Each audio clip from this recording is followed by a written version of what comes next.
High বন্ধুরা, কেমন আছো? আশা করি সবাই ভালো আছো। তো আবার নতুন একটা লাঞ্চের ভিডিও দেখতেই পাচ্ছ অফিসে। তো প্রথমে লাঞ্চ বক্স থেকে সব কটা বক্স বার করে নিলাম।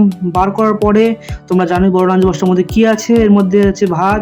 তো ভাতটাকে দেখতেই পাচ্ছ সে আগের মতো ভালো করে ঢেলে নিয়ে সেটাকে ভালো করে থালার মধ্যে এদিক ওদিক ভালো করে ঘেঁটে নিলাম। ঘেঁটে নেওয়ার পরে তারপরেই একটা টিফিন বক্স করে দেখো কী বেরিয়ে এলো। এর মধ্যে রয়েছে মাছের তরকারি, সেটাও আবার গাটি কচু দিয়ে। দেখতেই পাচ্ছ কি সুন্দর নরম এই গাটি কচুর তরকারি।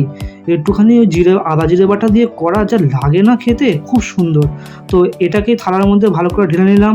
আর ঢালার পরে দেখতে পাচ্ছ তরকারির মধ্যে ছিল একটা তেজপাতা, সেটাকে সাইড করে রাখলাম থালার এক পাশে। তারপরে ভাতটাকে ভালো করে তরকারি গাটি কচু দিয়ে ভালো করে মাখালাম। মাখিয়ে দেখতে পাচ্ছ গাড়িটা ভালো করে ভাতের মধ্যে ভাঙলাম, চটকালাম, ওটাকে চটকিয়ে তারপরে একটু মাছটাকে ভাঙলাম। আর শুধু মাছ খেলাম না, মাছের উপরে যে চামড়াটা আছে ওটাও খেতে খুব দারুণ লাগে। এরকম কাদের মাছের চামড়া খেতে খুব ভালো লাগে তারা কমেন্ট করে জানিও নিশ্চয়ই। তো ভালো করে ওইটাকে মাখিয়ে তারপরে খেলাম, খুবই ভালো লাগলো খেতে। ভিডিওটা ভালো লাগলে একটু সাবস্ক্রাইব করে নিও প্লিজ।